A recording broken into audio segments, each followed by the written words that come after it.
Well, good evening, ladies and gentlemen. I'm delighted to welcome you to this James Gregory lecture on science, religion, and human flourishing. That's the new title of the lecture series.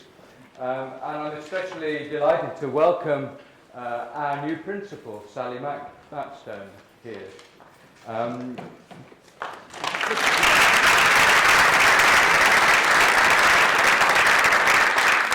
I'm also very glad to announce that a grant was recently awarded to Andrew Torrance. Is Andrew's on the front row there? You stand up, Andrew.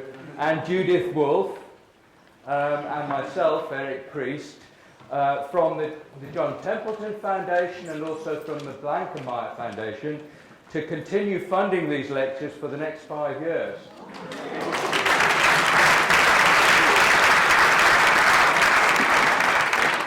And so the three of us will take it in turns in chairing the lectures.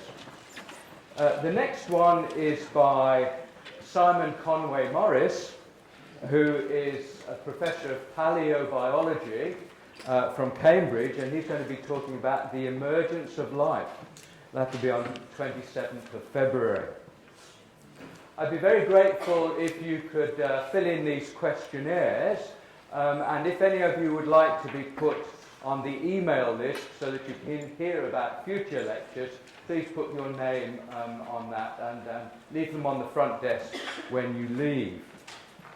Today's lecturer, John Swinton, spent 16 years working as a nurse in mental health and latterly in learning disability. He then became ordained as a minister of the Church of Scotland. And I'm delighted that at least two former moderators of the Church of Scotland are with us this evening. John is now a professor of practical theology and pastoral care at one of St Andrew's younger siblings, Aberdeen University. And he is a major figure in the field of disability theology. He's written many wonderful books with fabulous titles, two of which are on sale at the Waterstones book table outside the lecture. You can get them after the lecture. The first one on mental health with Jean Vanier, and the second one here entitled Dementia, Living in the Memories of God, and for which he won this year's Michael Ramsey Book Prize, which is really the man booker of theology.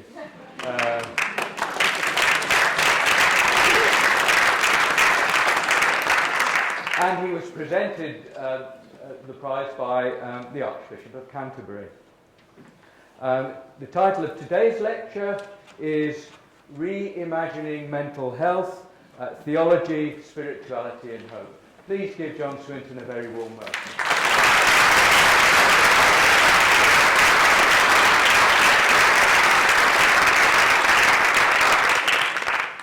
Good evening. Well, first of all, it's a real pleasure to be here.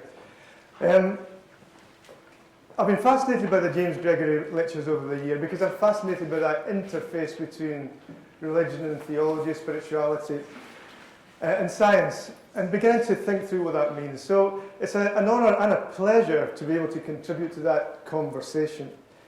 Tonight, my focus is going to be on mental illness, whatever that turns out to be.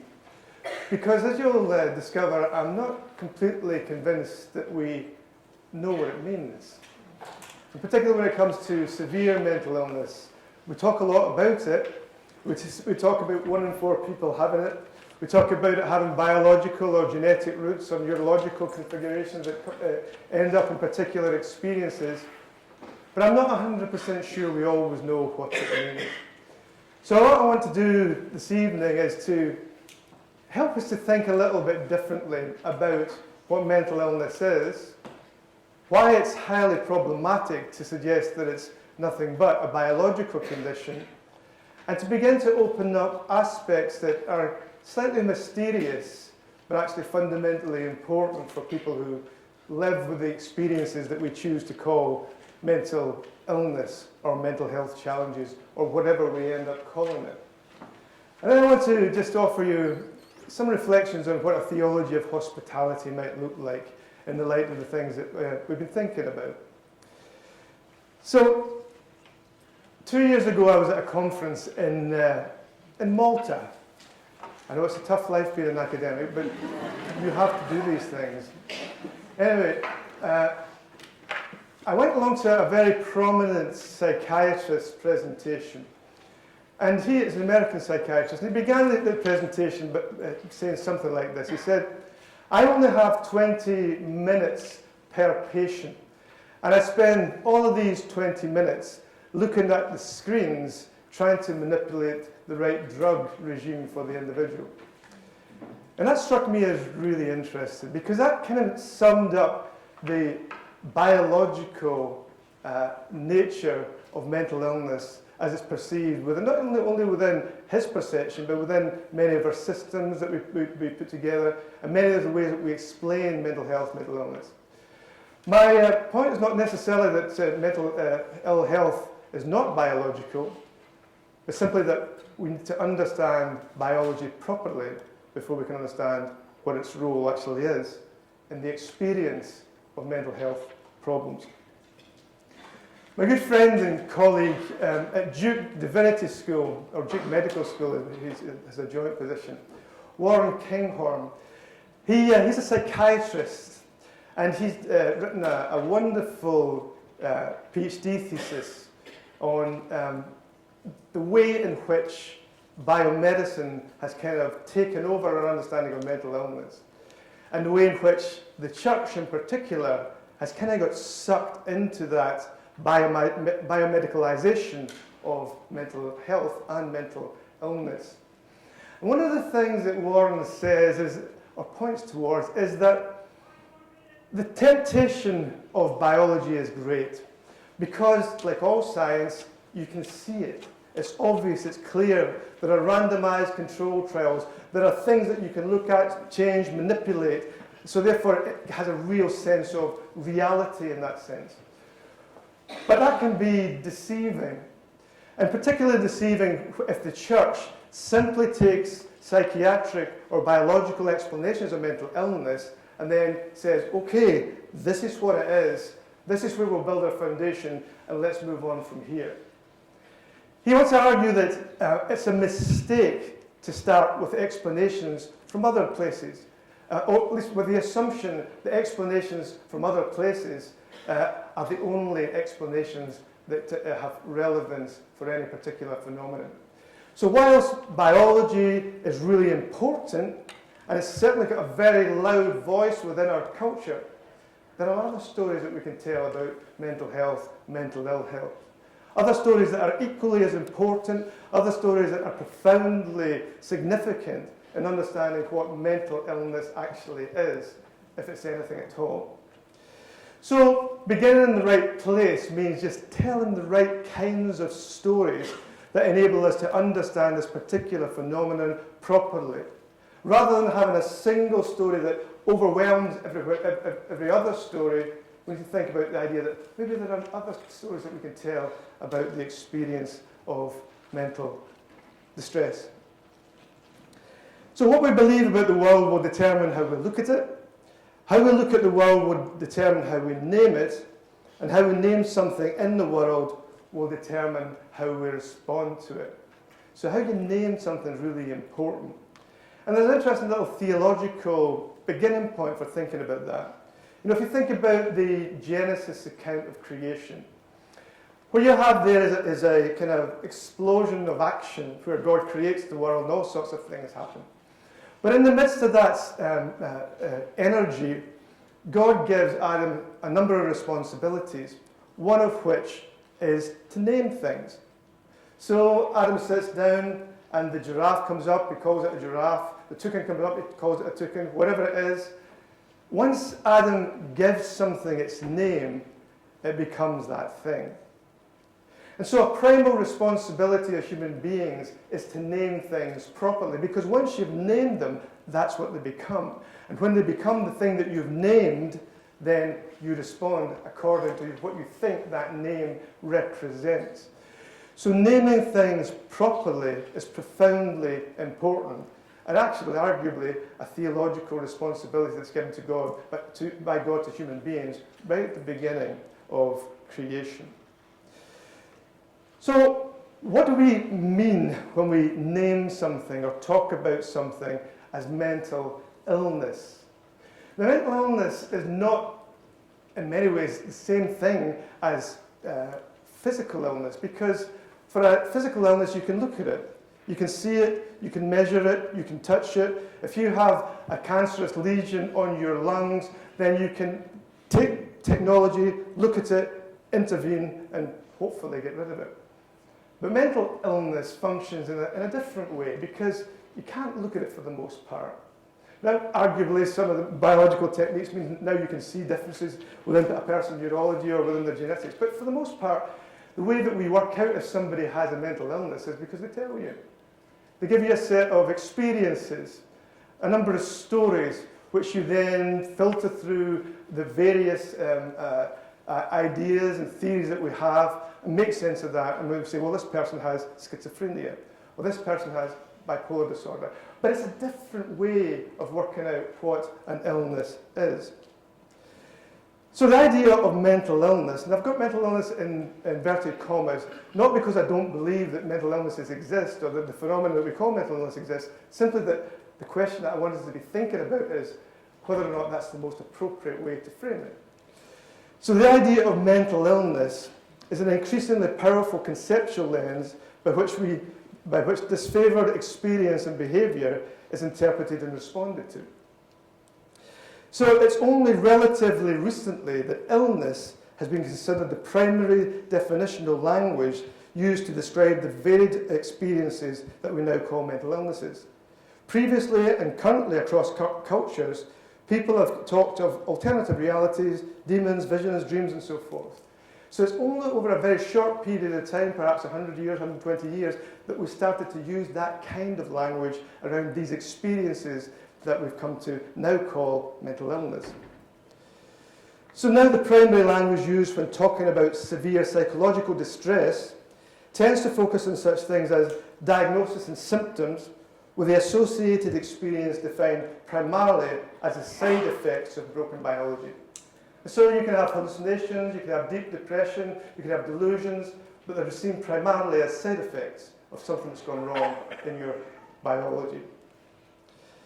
So the question I want us to be thinking about now is, why have we come to name mental illness or those experiences in that particular way? Ian McGilchrist, who some of you may be familiar with, is a Scottish psychiatrist and also a very apt philosopher, who in this book, The Master and His Emissary, The Divided Brain and the Making of the Western World, does a fantastic review of the literature on the brain. In particular, he's interested in this question. Why is it that after millions of years of evolution, the brain remains split into two lobes, with only a connection down that centre called the corpus callosum, which seems to be getting smaller over time? Now, McGilchrist says that surely the whole point of the brain, or the computing power of the brain, comes from its ability to pull things together. You know, these billions of neurons and synapses that keep the computing power of the brain going need to have connections, need to be holistic in that sense. So why is the brain split?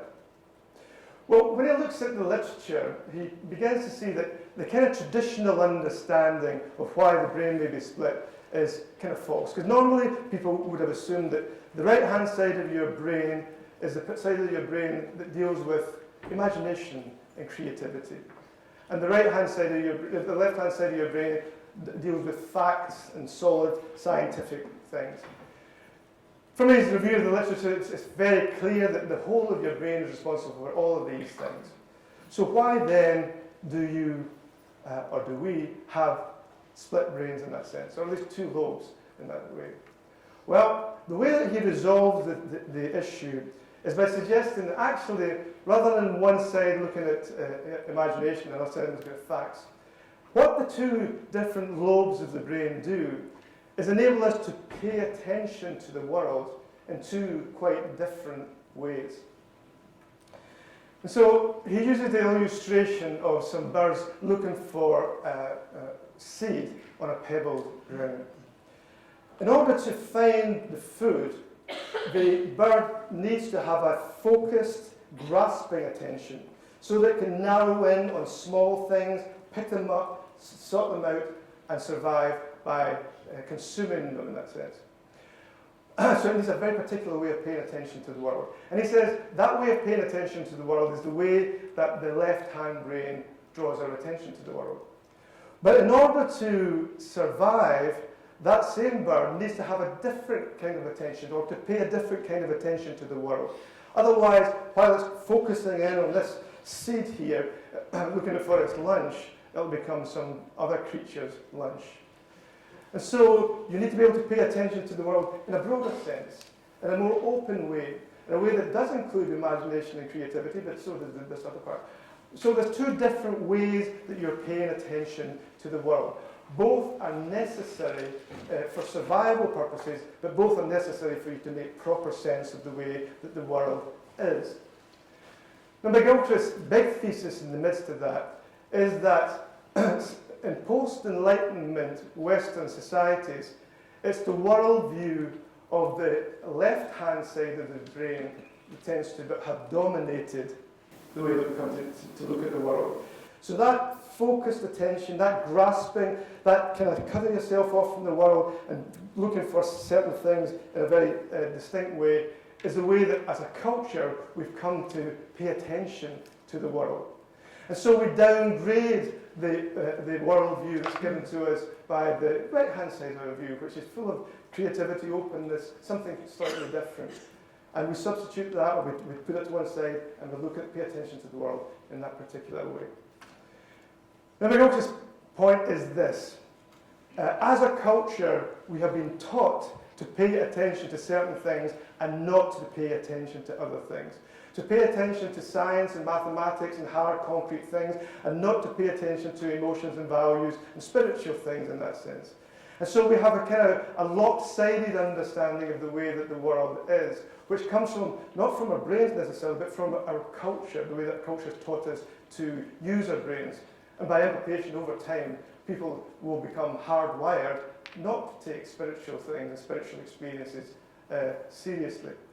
But more importantly for now, the way we pay attention to everything in the world, if Gregory is right, is lopsided. There's a tendency for us to focus on the world through the eyes of science and facts and grasping and focus on small things to the exception of broader things, more humane things. And Gregory says you need to use the brain properly. You need to use both sides of our brains. Now, that way of looking at things in terms of attention is really important for our understanding of the nature of mental health and mental illness. So, I want us to think about reimagining mental health challenges, i.e. beginning to fund our imagination with a different way of looking at the world, and taking seriously what McGilchrist says of paying attention to the full breadth of what it means to be a human being in a complex world. So paying a different kind of attention to mental health challenges. I'm involved with a project just now which is looking at the spiritual lives of Christians who have severe and enduring mental health issues. Primarily people with schizophrenia, bipolar disorder, and depression. And I'm using an approach which is called phenomenology, which basically means that rather than looking to explain a phenomenon, you try to understand it. So if I'm looking at something like schizophrenia, for example, rather than working with a definition of schizophrenia that comes out of DSM-4 or any of the kind of psychiatric manuals, I put that to one side. And I try to understand, what does it mean And what does it feel like to be a Christian who hears voices, who hallucinates, who sees things, and so on and so forth. And beginning to get at the experience of that rather than trying to explain that experience. Now, one of the things that you learn quite quickly in relation to phenomenology, which is really a philosophical position, is that many of the philosophers split the body into two ways in which you can think about it. And the split runs like this: it's the material body and the lived body.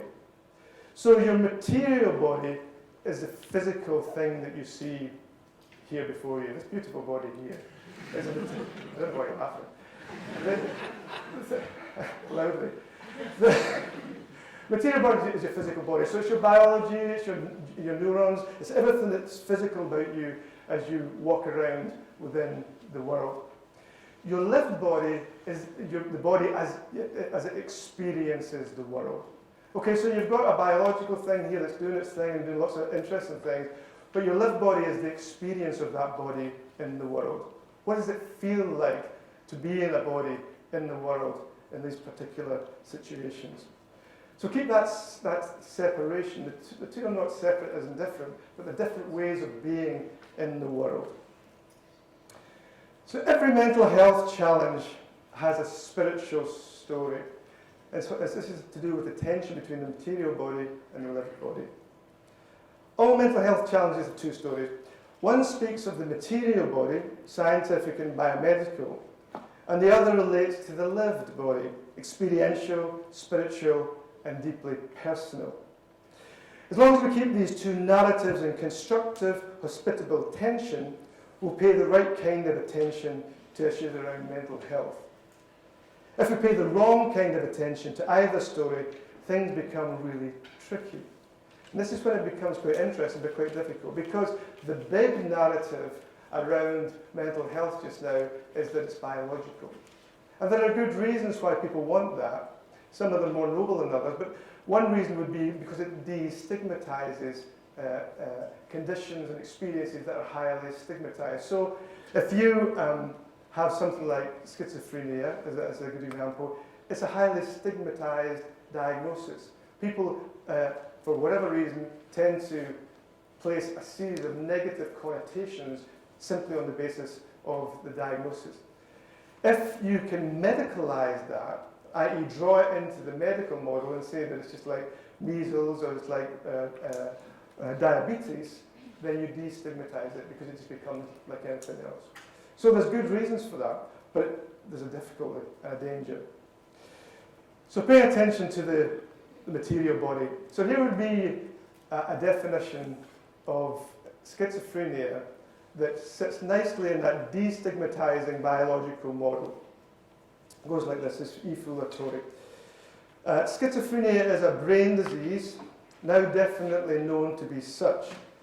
It's a real scientific and biological entity, as clearly as diabetes, multiple sclerosis, and cancer are scientific and biological entities.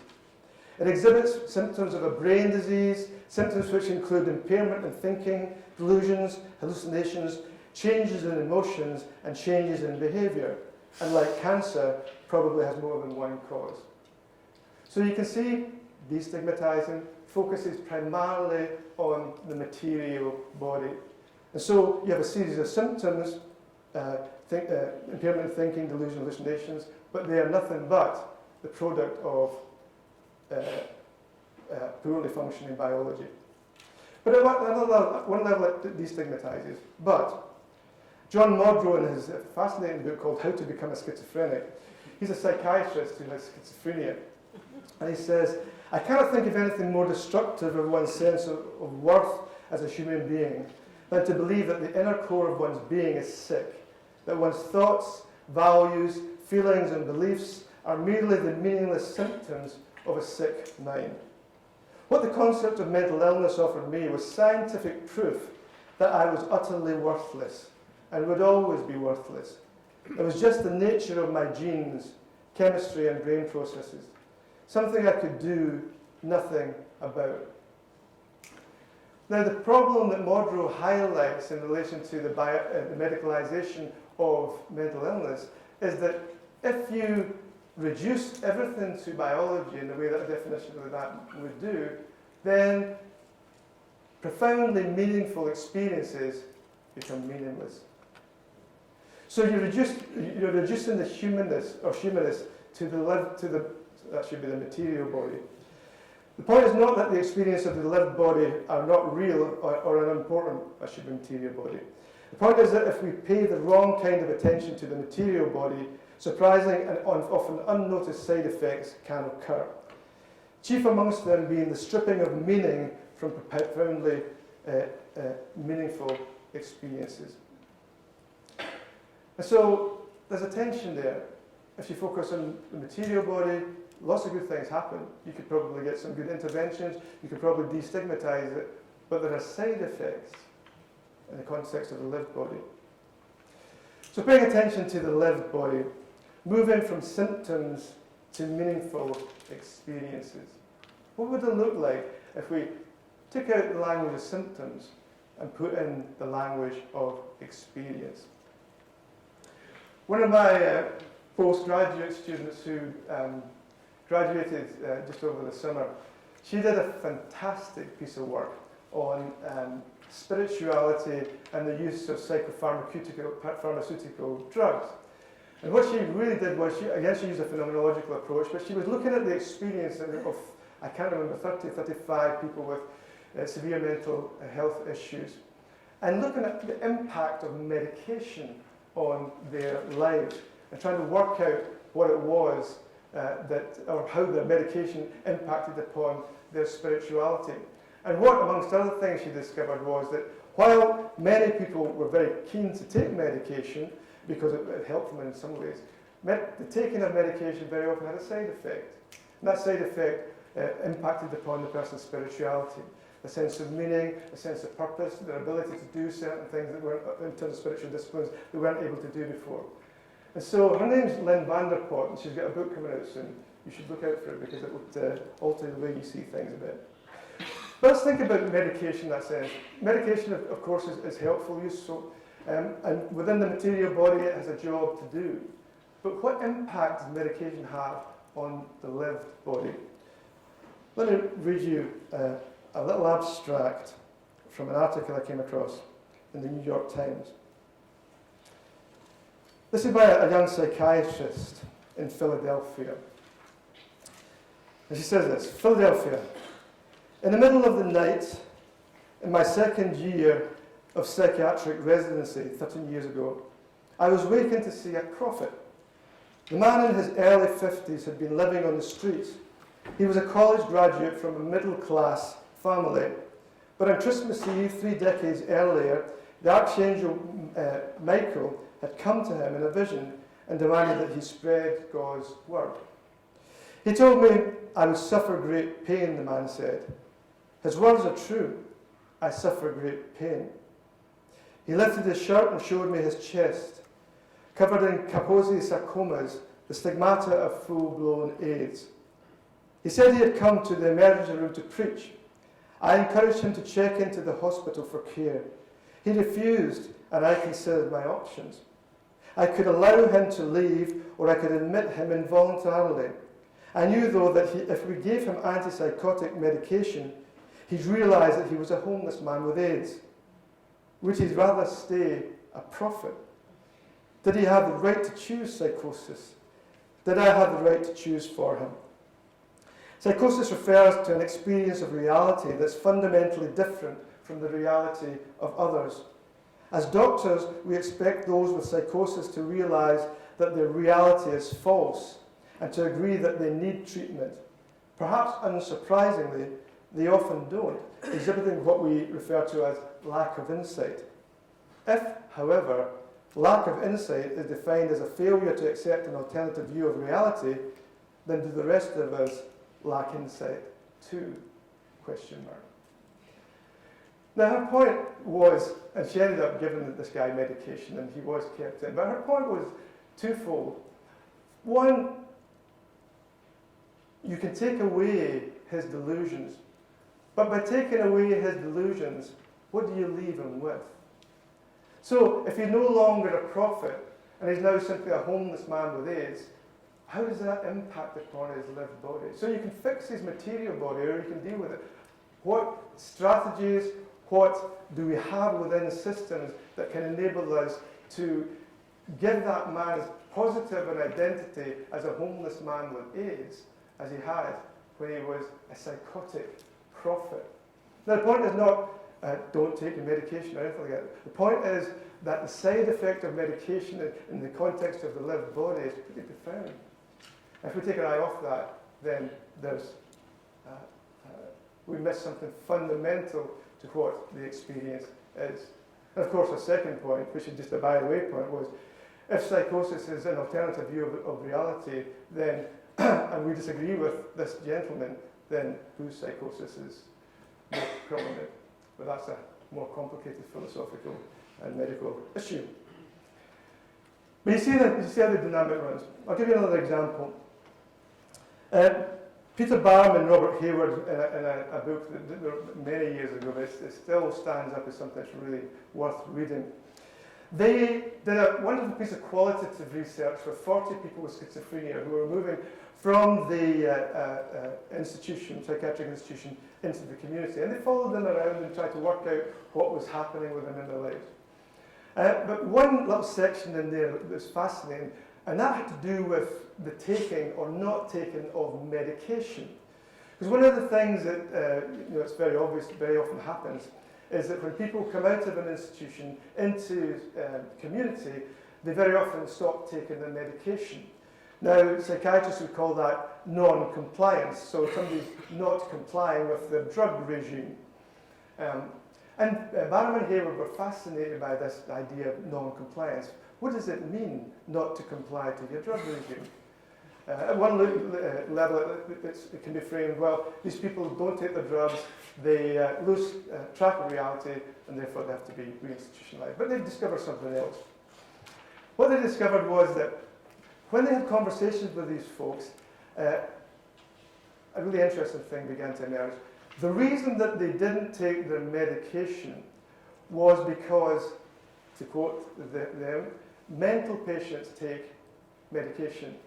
We're no longer mental patients, so therefore we don't take medication. In other words, the not taking of medication wasn't simply non-compliance, it was actually a statement that I'm no longer defined by my identity here, this is my new identity, and in my new identity, I don't take medication.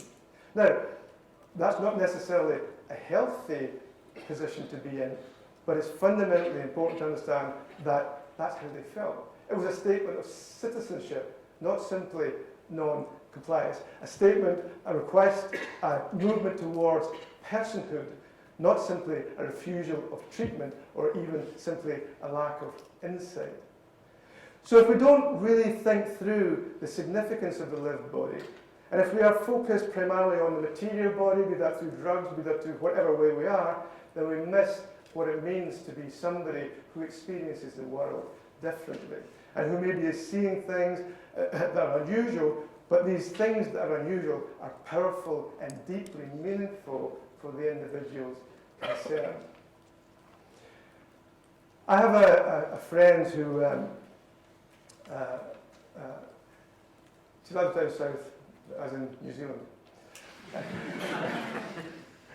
And she gave me a lot of stories about lots of things. But she talks about how, for most of her early life, she had schizophrenia.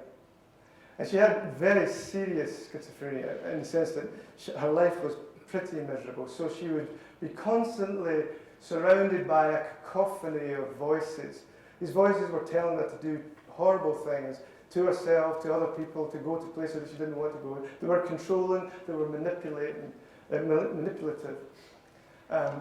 was a really tough experience. She also saw things, and all of the things the kind of negative dimensions of psychosis she had them.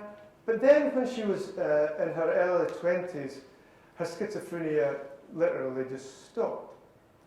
Now she says that her mother and her friends had been praying for her for many years, and this is the outcome of their prayers. So for her, it was a miracle. Her psychiatrist thought that she'd been misdiagnosed. Both of these stories may be true, who knows? But she was left in a situation where she no longer required psychiatric treatment. But what was really interesting was her response to that. She said, the first thing that struck me when the voices went away was just how lonely I was. She said, all of my early life I've been surrounded by these voices. Not that they were horrible, but at least they were there. And when they were gone, she was lonely. And then she said that the thing that probably pained her most about losing her voices in that way was the fact that some of the voices, and one in particular, were friendly voices. And so when the nasty voices would shout at her and tell her to do terrible things, the friendly voices would encourage her or speak against the nasty voices. And she had a name for this particular voice. She called it Margaret. And she said, now Margaret's gone along with all the other voices. And what she has to do now, or what she had to do then, was to try to explain to people how it was possible that she could be grieving for somebody that never existed in the first place. Because if you told a psychologist, she'd probably think that her psychosis was back again.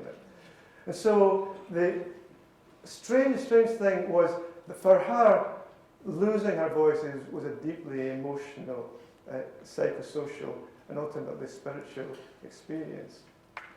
So, whereas in our material body, you might look in and say, well, these are just symptoms. In our lived body, these were relationships. They weren't real, but then relationships don't have to be real to be helpful and healing. All of us have invisible friends that we talk to in different ways. So, how can we make sense of some of that stuff? Well, one way we could think about it is through the work of the anthropologist Tanya Luhrmann, who's done some really interesting work recently with the vineyard communities in America. And she's got a book out just now called When God Talks Back. And it's all about how Christians within the vineyard communities are able to shape and form their imagination through prayer in such a way that they can filter out thoughts that belong to them and thoughts that don't belong to them. Thoughts that don't belong to them are thoughts that are given to them by God. So when people talk about God giving you something, you've got to process that in a particular way. You're processing your own thoughts through your imagination in order that you can come to the conclusion that God has spoken to you. It's a really interesting book. But in her other work, which she has alongside that, she looks in quite considerable depth, not in this book, in other work, at the phenomenon of psychosis. And in a particularly interesting study, she does a comparative study between America and California, in Accra and Chennai, Ghana and India. Excuse me. And what she finds is fascinating.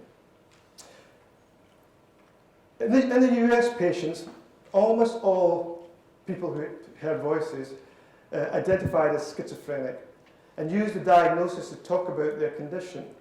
They knew the textbook definitions of the condition and ideas about hereditary illnesses. The patients know that hearing voices is a sign you're crazy, so they do often try to conceal their experience. They dislike hearing voices and try to deny their existence. For Westerners, she says, hearing voices is clearly indicative of insanity and therefore carries the cultural weight of such an understanding. In the American patients, the voices were generally unknown, the stranger that come into your head. All of the subjects heard horrible voices telling them that they were worthless and should die. Sometimes voices told them to torture others or go to war, or that the sufferer should commit suicide or was destined for a horrible end. One patient referred to her suicide voice. So for the American patients, it was a pretty horrendous experience. But then she began to speak to people in India. In India, the patients heard an audible God who actually advised them to ignore other evil voices. Voices didn't necessarily mean that you were crazy. Instead, the local explanation of the condition often referred to the subject being under spiritual attack by either spirits or witches. To be the victim of a witch carried less stigma than to have a mental illness, and people generally didn't talk about schizophrenia. Some of the voices were familiar people, family, kin, employers, and half the patients reported that they heard primarily or only positive voices, telling them to do good or offering advice. Even when the individuals in Accra heard aggressive or critical voices, they also reported hearing good voices that told them to ignore these negative influences. So patients who were diagnosed with schizophrenia tended to hear annoying relatives who told them to get dressed up and clean. Kin formed the lion's share of voices, sometimes criticising them, sometimes advising them, keeping them company, consoling or helping to motivate patients. Some of these voices were reassuring, even playful. So Lerman says that the playful voices can even become imaginary companions. Indian families also don't treat people with schizophrenia as if they had a soul-destroying illness. Africa, again, different experience. In Accra, positive voices are central to the experience. In the US, they are treated as an aside, peripheral to their primary condition. In Accra, people even said that the voices had kept them alive. So, across cultures, the same condition has a completely different, or very different, set of experiences attached to it. And actually, if you look at the statistics, you're much more likely to recover from schizophrenia in Africa than you are in the United Kingdom or in America. So Lauren begins to think, well, what's going on here? And the way that she works it through is something like this. Each of these different cultures has a different theory of mind. So within Western culture, you assume that your mind is something that's simply in your head, right? So your head is hermetically sealed. You don't have thoughts in there other than the thoughts that belong to you. So the idea of a voice coming from outside and coming into your head in that sense is terrifying, because that's not the way that the mind functions. Unless, of course, you're a Christian or religious person where you process that information differently. But for most of it, if you hear aggressive voices in your head coming from nowhere, that's absolutely bizarre. You don't know. That combined with a profoundly negative view of what schizophrenia is, what the outcome is, and so on and so forth, and a culture that has a particular way of paying attention to these sets of symptoms that are schizophrenia, makes this experience quite terrifying. But in India and Africa, there's a different theory of mind going on, Gordon says. It says, there it's not unusual for people to talk to ancestors. It's not unusual for your mind to be understood as not simply in your head, but actually shared by your community. If you think that you're a person who is completely embedded within a community, rather than an individual that can choose to be in a community or not choose to be in a community, then your understanding of your mind is going to be quite different. Because it's not particularly surprising if somebody else pops up in your mind, because people pop up in your life all the time, because you're part of other people. In the West, we gauge ourselves by I think, therefore I am. I'm a unique individual thinking being. In Africa, I am because we are, even down to the nature of our minds. And so there's something about the way in which schizophrenia comes into existence within Western culture that makes it particularly difficult. It's like a kind of self-perpetuating circle that we have a negative association that leads to negative associations, that leads to negative associations, and so on and so forth. So Lauren points us towards a very interesting organisation that began in the 80s in the Netherlands by a psychiatrist called Rom Escher, Marius Rom, sorry. And he picked up on the observation that something like 10% of the non-psychiatric population hear voices. So there's more people that hear voices in society that have no contact with the psychiatric services than there are people that do have contact with psychiatric services. So hearing voices itself isn't particularly unusual. But what was unusual for Marius Rom was how people dealt with them. And so he pulled together a big conference of voice hearers and began to listen to different stories. And what he noticed is that the non-psychiatric voice hearers, i.e. people that don't have contact with the services, were able to work with their voices in a way that was constructive, in a way that meant they could manage them. So they didn't have the horrible distress that some of the people that the learned has here, because they were able to talk with them. So they would negotiate with them. Sometimes they sit and talk between the voices. So they have a completely different way of understanding voices. Voices aren't necessarily something to be feared, although they can be fearful, but they are something to be negotiated with, to be discussed in that sense. And that's quite a radical way of thinking about things, and it's particularly radical in a biomedical psychiatric system, where that sounds more like psychoanalysis than it does kind of standard treatment. But what Norman points out is there are other ways of telling the story, even if something is profoundly difficult as a condition of schizophrenia. And the Hearing Voices and the Hearing Voices network indicates that. My friend is not dissimilar in the dynamics that she had within her voices. But what the Hearing Voices network does is begins to push against standard ways of understanding that and into something different, and perhaps difficult.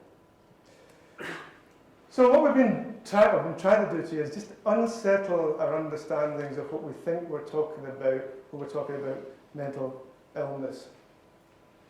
So how can we say what are mental illnesses? Well, there are rupture in the stories we tell about ourselves and the stories that are told about us. When you encounter these strange things, your normal narrative of the way the world is shattered sometimes. Diagnoses are a set of stories that have medical, social, and spiritual power. Symptoms are like plot lines that are deeply connected to an individual's personal and cultural experience. Such stories represent and relate to a deeply meaningful set of human experiences that are open to a multitude of different interpretations. So, if we pay attention to those clusters of experiences that we've come to call mental illness from the perspective of the right brain, rather than simply from the perspective of the left brain, it's always wanting to find an explanation, always wanting to break things down, then we can see that there's a richness there.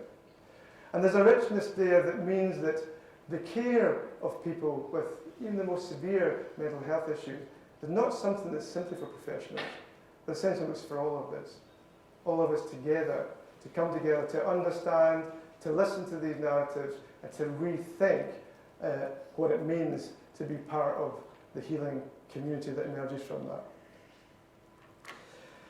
So, as I move towards the end of what I want to say to you, I'm just going to give you one or two theological reflections.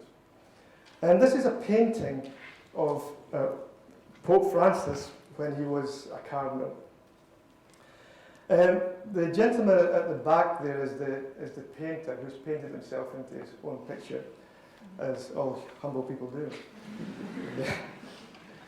But there's a beauty in this picture and there's a tragedy in this picture, this painting. Because what you have there is one of the world's most powerful men prostrating himself before one of the most weak and vulnerable people on the planet, a young man who is dying of AIDS. Now, if the cardinal was standing up and looking down, he would see something completely different. He'd see the top of the boy's head. He'd be in a position of power. He'd think he would know what's going on. He understands this is a poor fellow that is dying of AIDS, and he can stand there and watch. Because he kneels down, reaches out, and touches the boy, he sees things completely differently. Because he has to look up. He's not in a position of power. He can't determine the situation. He has to remain open to what is happening in that very moment. In other words, the boy writes the agenda rather than the recipient of the cardinal's agenda. And this, to me, illustrates something important. The ministry of hospitality that we see in the life of Jesus runs along not dissimilar lines to this painting. Sometimes he was a guest, sometimes he was a host. So it's that movement from being a guest to a host that kind of marks the divine hospitality that we discover and encounter in the Incarnation. But when Jesus is a guest in somebody's house, he doesn't try to rule that house. He doesn't try to tell everybody what they should do in that sense. He has a tendency just to sit and look around and see what's going on and then begin to work out that. In other words, he respects the space that he enters into in a way that enables him to be properly a guest. There are times when he's properly a host, but it's knowing when you're a guest, knowing when you're a host, that enables you to know anybody and to be hospitable. So such a theology of hospitality requires 4 things, and I'll just say this and finish it. Firstly, we need to become bilingual, we need to practice the art of interpathy, learn the practices of love, practice the art of thankfulness. I'll take you through these very quickly. Deborah Van Dusen Hunsinger, who's a pastoral theologian at Princeton, talks about the importance of a therapist being bilingual, learning 2 languages. She puts it like this: every person expresses emotional and physical pain and distress through 2 languages. And one language, emotional and physical pain and distress, can only be heard through the ear of psychological insight and biological awareness. This requires competence in speaking the language of the human psyche and understanding the human body. So her point would be that the material body, including your mind, is important. We need to be able to speak that language in the context of mental health, mental illness. It's not that anything I'm saying trumps psychiatry or trumps psychology. We need these languages. But at another level, the same person may be expressing pain which can only be heard and understood by carers who are paying attention to the language of the spirit, the language of experience. When we hold these 2 dimensions in proper critical tension, then a whole range of new possibilities begins to open up. The second concept is one that comes from social anthropology that's worthwhile thinking about. David Augsburger, he's a pastoral theologian from Fuller, says interpathy is intentional, cognitive, and effective envisioning of the thoughts and imagining the feelings of a truly separate other. Now, interpathy runs like this.